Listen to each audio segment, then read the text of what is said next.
September 3rd, 1945, Guam, Mariana Islands.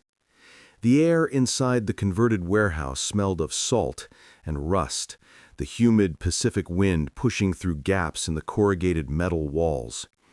Nurse-Corporal Fumiko Hayashi sat on a wooden crate, her back rigid despite 3 days of exhaustion, her hands folded in her lap the way she had been taught since childhood, silent, composed, prepared for whatever fate the Americans had planned for her and the 27 other Japanese women now held in what the guards called a processing facility.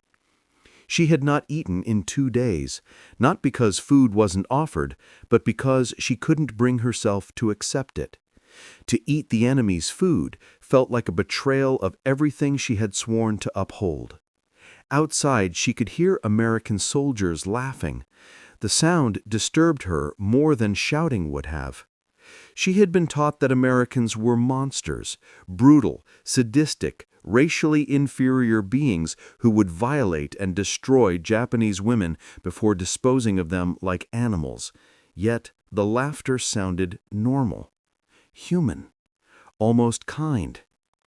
It was the first of many contradictions that would shatter everything Fumiko Hayashi believed about the world. That afternoon, an American officer entered the warehouse carrying a wooden box, plain, unmarked, roughly 2 feet square. He set it on a table at the center of the room and walked out without a word. For 90 minutes the women stared at it, none of them daring to approach. They had been trained to expect tricks, psychological torture, elaborate humiliations designed to break their spirits before the real atrocities began. The box sat there like a bomb, and in a way it was.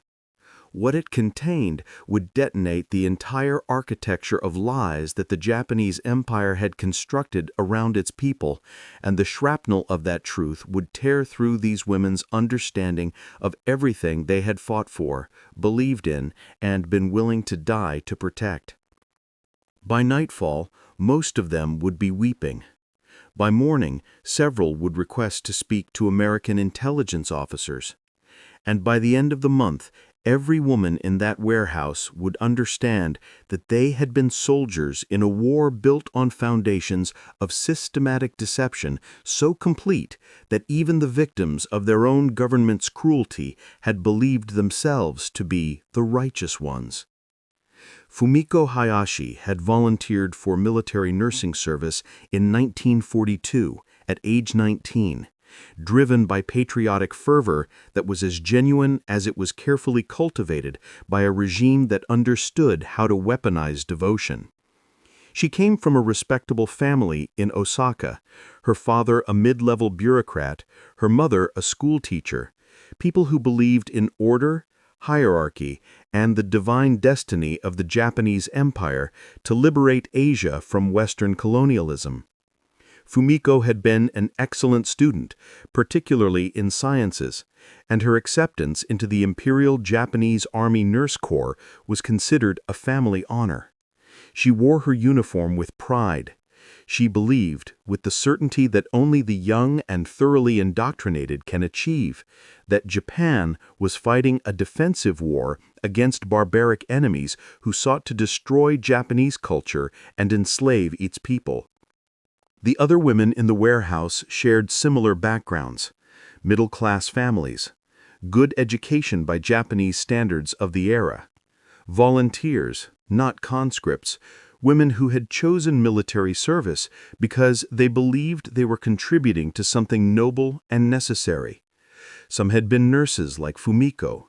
Others had served in communications, logistics, or administrative roles. A few had been comfort station managers, a euphemism that concealed horror, though these women genuinely believed they were managing recreational facilities for soldiers rather than administering systematic sexual slavery. The cognitive dissonance required to maintain that belief was profound. But the empire had given them a framework that made it possible. Korean and Chinese women weren't fully human in the way Japanese women were, the framework suggested. Their sacrifice was regrettable, but necessary. Japan's survival demanded difficult choices. They had all been captured in the final chaotic weeks of the war, some on Okinawa, some on Saipan. Fumiko had been on Guam, working in a field hospital that treated wounded Japanese soldiers until American forces overran their position. She had hidden in the hospital basement with 6 other nurses, a hand grenade concealed in her uniform, prepared to commit suicide rather than endure the rape and torture she had been taught to expect from capture. But the American soldiers who found them had simply pointed their rifles and shouted in English, incomprehensible at first, terrifying in its foreignness. Then a Japanese-American translator arrived, a young man who spoke with a California accent that Fumiko's limited English couldn't parse, and he said, "You're prisoners of war. You will not be harmed. Put down any weapons and come out slowly." The matter-of-fact tone confused her more than threats would have. Where was the sadism? Where was the racial hatred she had been promised? In the days that followed, contradictions accumulated like sediment. The American soldiers didn't touch them inappropriately, didn't mock them, didn't display the cruelty the Japanese military doctrine insisted all American forces exhibited as a matter of racial character. Instead, they were professional, almost bored, processing prisoners with bureaucratic efficiency. Female American nurses conducted medical examinations with clinical detachment. The facility, while austere, was clean. The guards, while armed, maintained distance and showed no interest in humiliation or violence. This wasn't supposed to happen. Nothing about this matched the narrative that had sustained Fumiko for 3 years of war. To understand what was in the box, you must first understand what these women believed about the world beyond Japan. They had been raised in a society where information was so carefully controlled that alternative realities simply didn't exist in their consciousness. From 1937 onward, as Japan's war in China escalated and then merged into the broader Pacific War, the Japanese government had constructed an information environment where truth was subordinated entirely to national purpose. They had been taught that Japan was fighting a defensive war against Western imperialism, that America and Britain sought to destroy Japan economically and culturally, that the embargo of oil and steel wasn't a response to Japanese aggression in China, but unprovoked economic warfare designed to strangle Japan into submission. That Japan's expansion into China, Southeast Asia, and the Pacific was liberation, freeing Asian peoples from white colonial oppression and establishing the greater East Asia co-prosperity sphere where Asians would govern themselves under benevolent Japanese leadership. The internal contradictions of this narrative, that liberation somehow required brutal military occupation, that co-prosperity involved extracting resources and labor from conquered territories, that Asian self-governance meant obeying Japanese administrators, these contradictions were managed through a combination of censorship, propaganda, and the human tendency to believe comfortable lies over uncomfortable truths. These women had never seen uncensored photographs of what Japanese forces did in Nanjing. They had never read accounts of the systematic rape and murder of civilians. They had never heard the testimonies of Korean women forced into sexual slavery. They had never seen evidence of medical experiments on Chinese prisoners, of starvation policies in occupied territories, of the casual brutality that Japanese soldiers often inflicted on those they considered racially inferior. And crucially, they had never seen evidence of how the rest of the world lived. They had been taught that America was on the verge of collapse, economically devastated by the Great Depression, racially divided and weak, its military inferior in quality even if superior in quantity.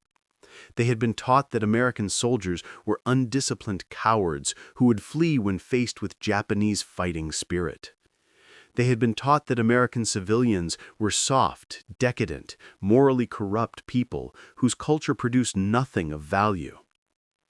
Everything they knew about the world came from sources that served the Japanese military government. Newspapers that printed what they were told to print, radio broadcasts that repeated official narratives, films that glorified Japanese values and demonized enemies, schools that taught approved versions of history and current events. Even letters from soldiers at the front were censored, stripped of any information that might undermine morale or challenge official narratives.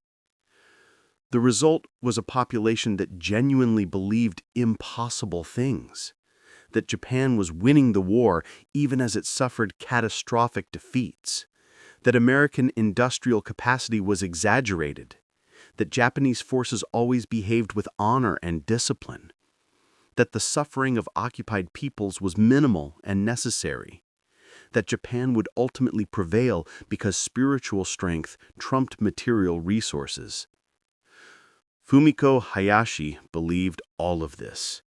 She believed it the way people believe in gravity, as a fundamental truth about how the world worked. And like most people suddenly confronted with evidence that gravity might not exist, she would resist, deny, and finally break when the accumulated weight of contradiction became impossible to sustain. The food arrived the first evening. American military rations, served in metal trays by guards who showed no particular emotion about feeding enemy prisoners. Rice, not the mixed grain and substitute fillers that Japanese civilians had been eating for years, but actual white rice. Canned meat, vegetables, bread. Portions that exceeded what Fumiko had eaten in a single meal since 1943. She stared at the tray, paralyzed by competing instincts. She was desperately hungry. She was also convinced the food might be poisoned, or that accepting it was some form of collaboration that would shame her family. Around her, the other women faced the same paralysis. Then one woman, Keiko Tanaka, a communications specialist captured on Saipan, picked up her fork and began eating. "If they wanted us dead, they would have killed us already. Poison is too much effort for prisoners they could shoot," she said quietly. The logic was irrefutable. One by one, the women began eating. The food was real, safe, and better than what they had eaten as soldiers serving the emperor. That night, lying on cots that were more comfortable than what they'd had in their field postings, Fumiko whispered to the woman next to her, "Why are they feeding us so well?" The woman had no answer. Neither did anyone else. It was the first question that Japanese military indoctrination hadn't prepared them to answer. The next morning, they were issued clean clothing. American military surplus, but clean, intact, warm. They were given soap and shown to shower facilities, actual showers with hot water, not the cold water buckets they had used in their field posts. An American nurse supervised, ensuring privacy and dignity, explaining through a translator that basic hygiene reduced disease risk and was required for all prisoners of war regardless of nationality. More contradictions, more cracks in the edifice of certainty. On the second day, the translator arrived with medical forms. Each woman would receive a complete health examination. Injuries would be treated, diseases would be addressed, dental care would be provided if needed. "Why?" Fumiko asked the translator, a Japanese-American woman named Grace Yamamoto, whose very existence confused Fumiko. A Japanese person serving America, speaking both languages fluently, showing no apparent shame or conflict about her divided loyalty. Grace looked at her with something like pity. "Because you're human beings," she said simply. "The Geneva Convention requires medical care for all prisoners of war." "But we are your enemies." "You were our enemies. Now you're prisoners. There's a difference. We won. We can afford to be humane in victory. That's what civilized nations do." The words hung in the air like an accusation. Civilized nations. Humane in victory. The implication was clear. Nations that weren't civilized, that weren't humane, behaved differently. But that would mean... Fumiko pushed the thought away. She wasn't ready to follow that logic to its conclusion. September 3rd, 1945. 3 days after their capture, the warehouse had become less terrifying and more confusing. The women had settled into an uneasy routine, meals at regular times, recreation periods in a secured courtyard, medical examinations that were thorough but not invasive, interactions with guards and staff that were professional rather than hostile.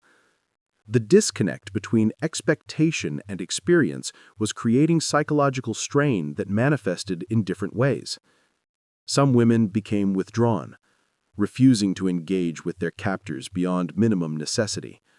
Others, like Fumiko, found themselves compulsively trying to understand why Americans were behaving contrary to everything they'd been taught. The American officer who entered that afternoon was a captain, perhaps 40 years old, with a weathered face that suggested he had seen significant combat. He carried the wooden box with both hands, treating it with care that suggested its contents were valuable or fragile or both. He set it on the table at the center of the room, and through Grace Yamamoto he said, "This box contains items we recovered from various locations, things the Japanese military kept from its people, things you were never allowed to see. We're giving you the choice to look or not. You can refuse, but if you choose to look, you'll see things that will be difficult, things that contradict what you were taught. We believe you deserve to know the truth." He left. The box sat there, unopened. For an hour, the women debated in whispers. "It's a trick," one insisted. "Propaganda to break our spirits." "Why bother?" Keiko Tanaka countered. "They've already won. What purpose does tricking us serve?" "Maybe it contains evidence of American atrocities, things they did that they want to blame on us." But Fumiko found herself drawn to the box despite her fear, because somewhere in the accumulated contradictions of the past 3 days, a terrible possibility had begun forming. What if they had been lied to? Not about small things, but about everything.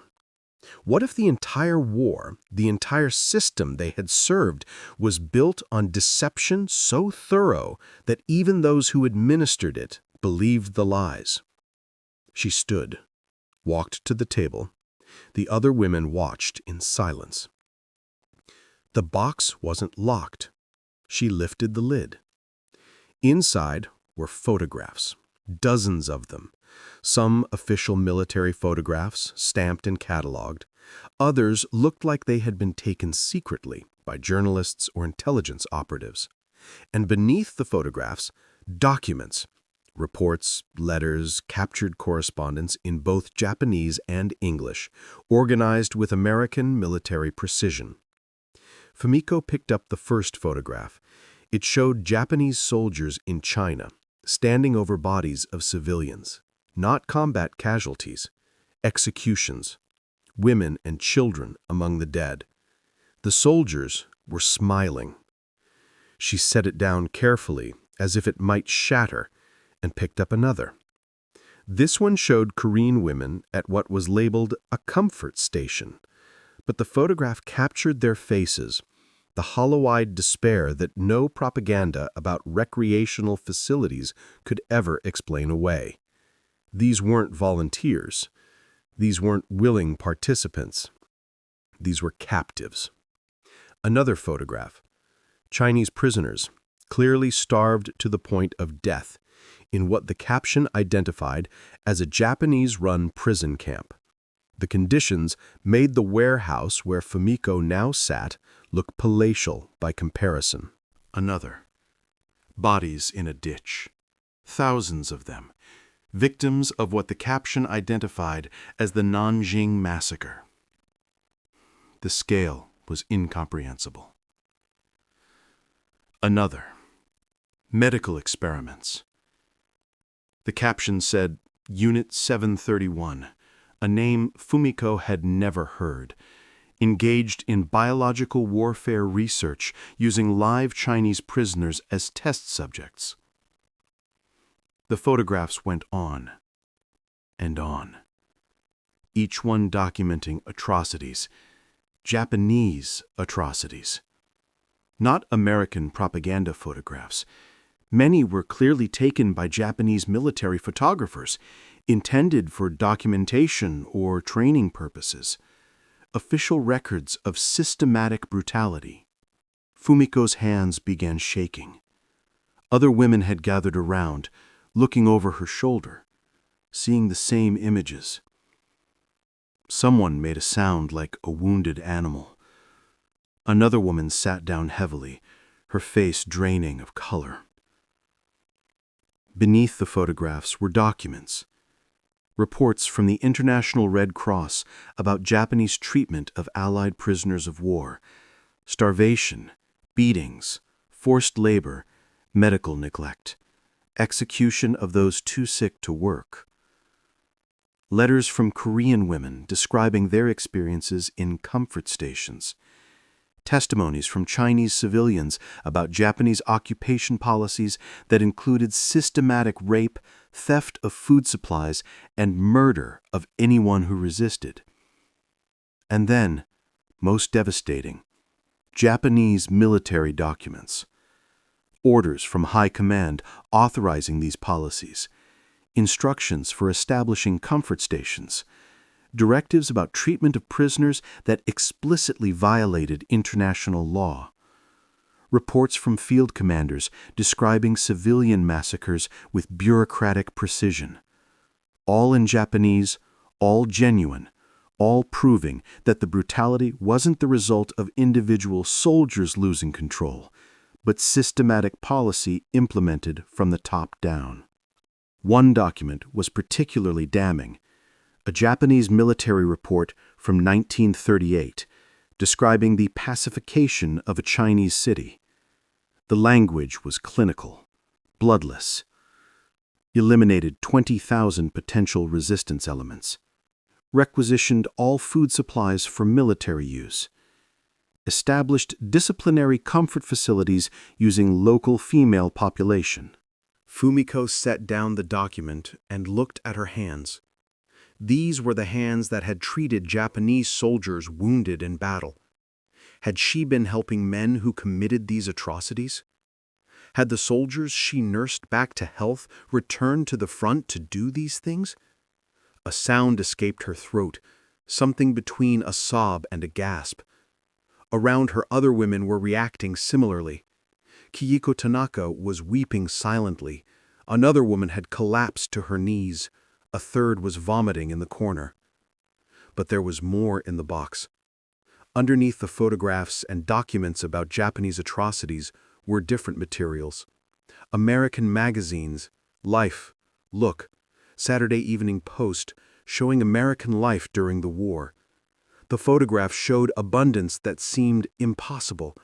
Factories producing vast quantities of material, farms with modern equipment, cities with electric lights blazing, civilians with cars, with full shops, with life that seemed barely touched by war's privations.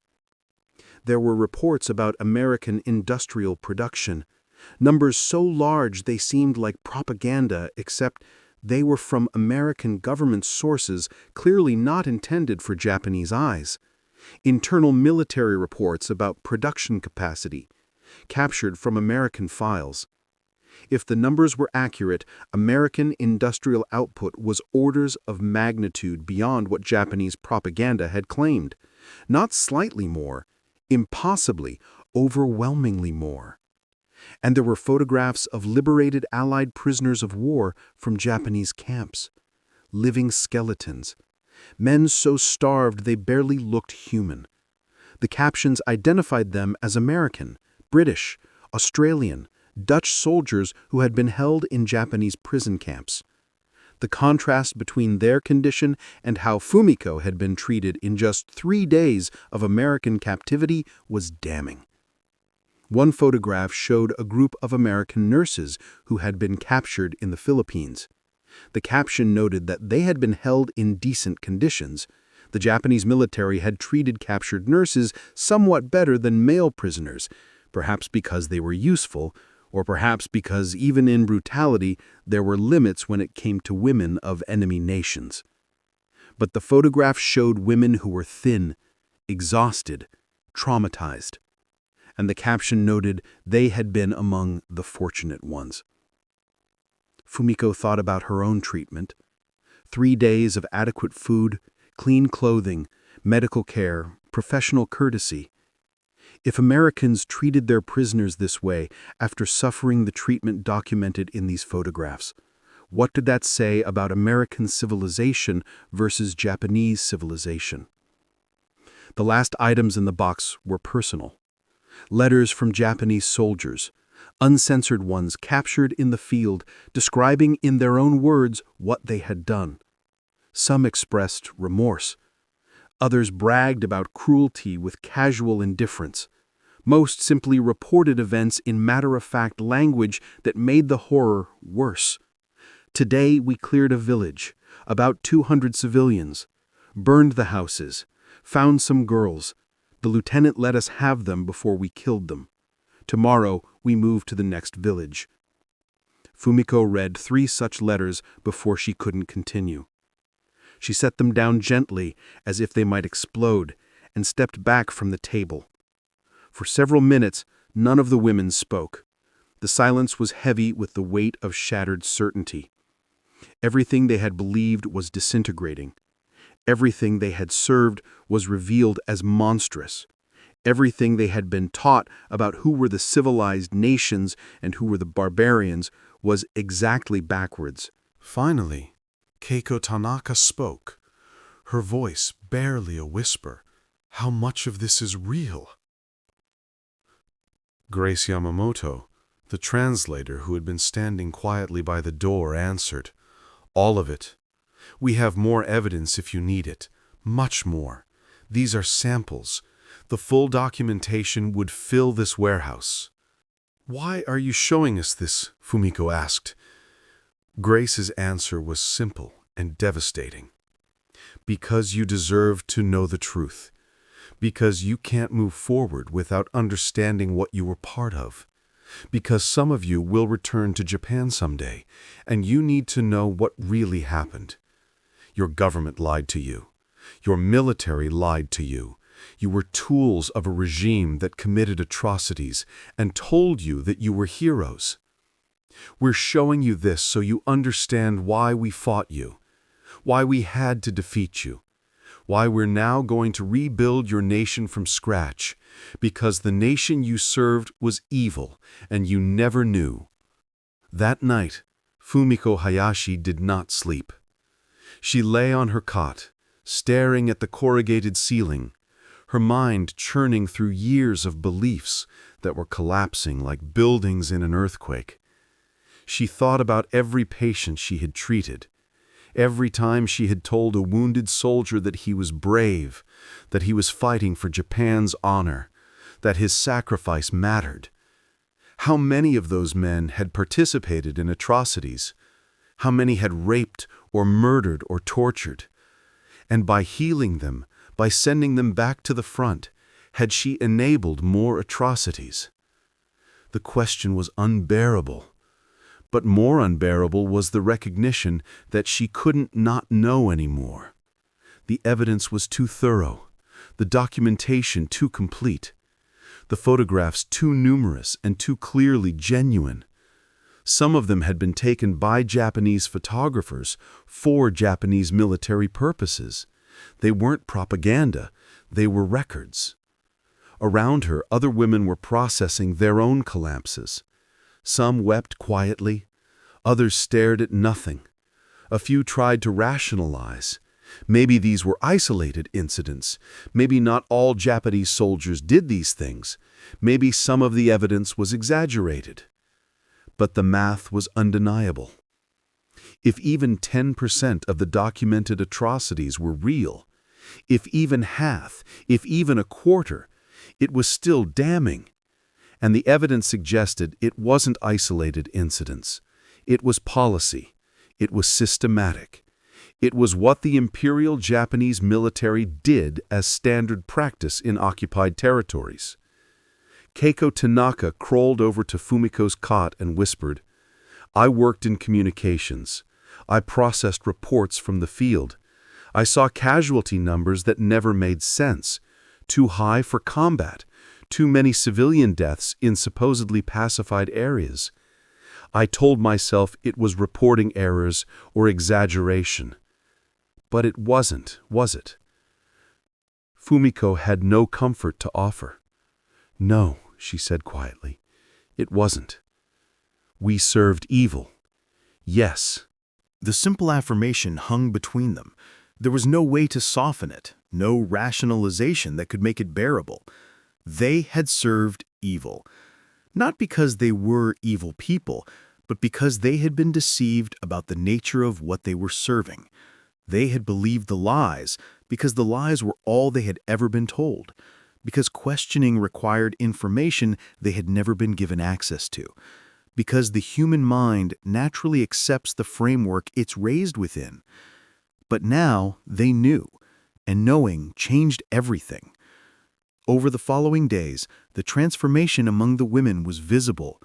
Some requested to speak to American intelligence officers, offering information about Japanese military operations not because they wanted to betray Japan, but because they had come to believe that Japan had betrayed them.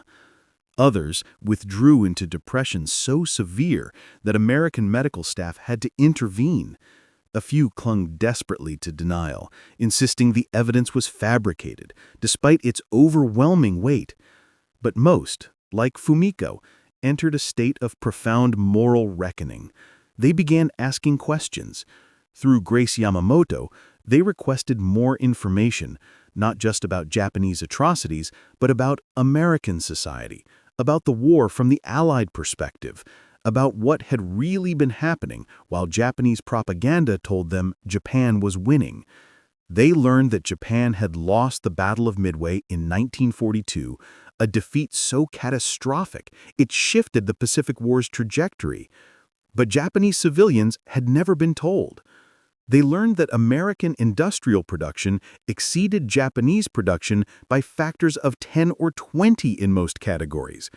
They learned that the atomic bombs, horrible as they were, had killed fewer people than conventional American firebombing campaigns that Japanese propaganda had minimized or hidden entirely. They learned that Japan had surrendered not just because of the atomic bombs, but because the Soviet Union had declared war and invaded Manchuria, collapsing the last Japanese military forces on the Asian mainland. They learned that Emperor Hirohito's surrender broadcast, which many of them had heard, had been carefully worded to avoid admitting defeat directly, instead speaking of enduring the unendurable and bearing the unbearable, language that obscured Japan's complete military collapse. Each new piece of information, each revelation, was another blow to the worldview they had carried. But unlike the initial shock of the photographs, these subsequent revelations became almost easier to process. Once the fundamental lie was exposed, that Japan was righteous and its enemies evil, all the subordinate lies became obvious in retrospect. Fumiko found herself remembering moments during the war that hadn't made sense at the time.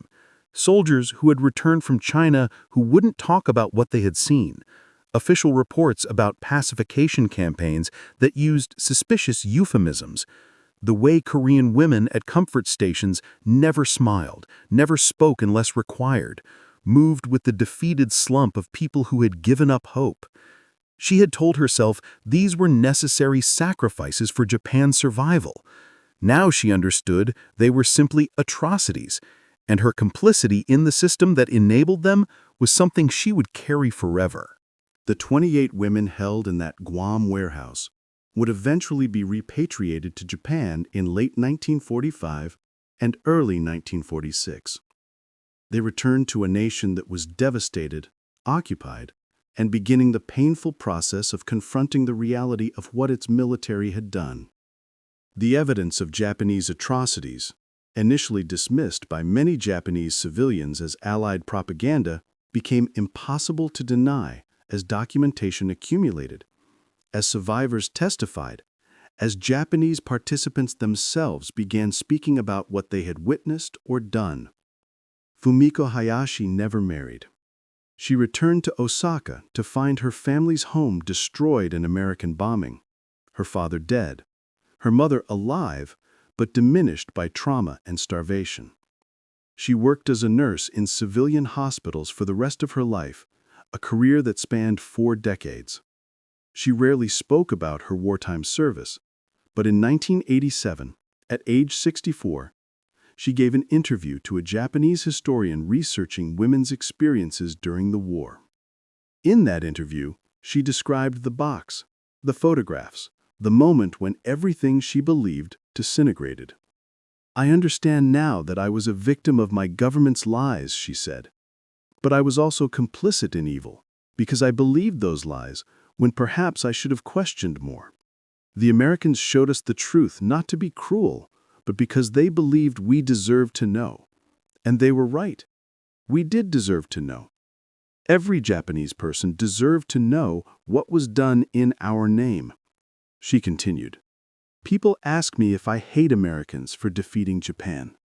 I tell them no. Americans showed me more humanity in 3 days of captivity than my own government showed me in 3 years of service. They fed me when they could have starved me. They treated my wounds when they could have let me die. And most importantly, they showed me truth when they could have left me in ignorance. I will never forget that the nation I was taught to hate as barbaric proved more civilized than the nation I was taught to revere as superior." Keiko Tanaka, the communications specialist, became a teacher after the war.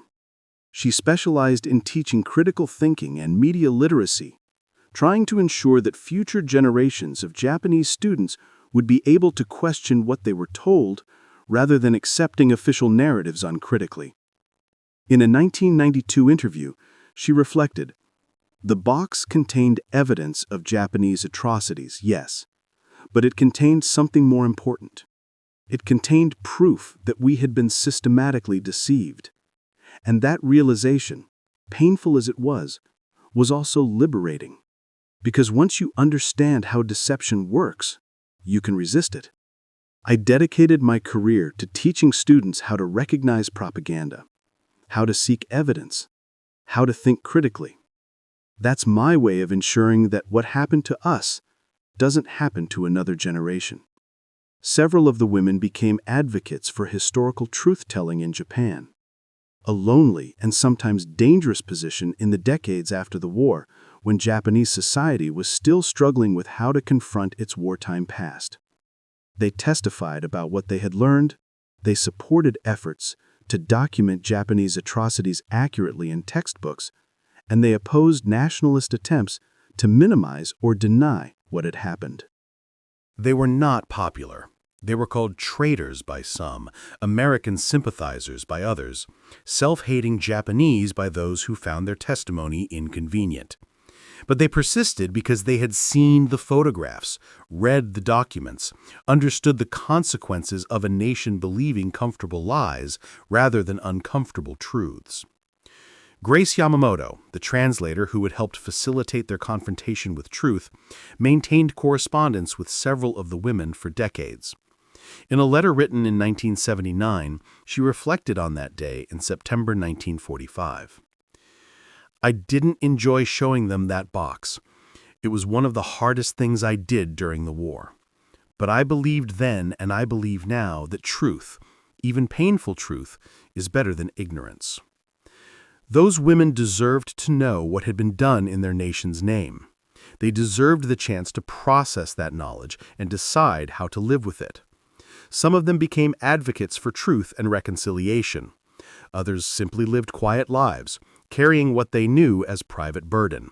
But all of them, I think, were grateful eventually to have been told the truth rather than left in darkness. The wooden box that sat on a table in a Guam warehouse in September 1945 contained photographs, documents, and letters. material evidence of atrocities, deception, and the vast gap between what Japanese people had been taught and what had actually occurred.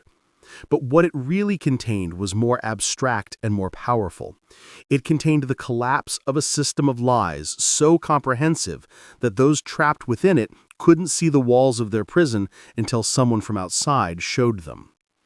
The 28 Japanese women who opened that box experienced something that was, in its way, more devastating than military defeat. Military defeat can be survived. Nations lose wars and rebuild. But the defeat of certainty, the collapse of the entire framework through which you understand the world, that kind of defeat reshapes people at their core. They had been raised in a society that controlled information so thoroughly that alternative realities didn't exist in their consciousness.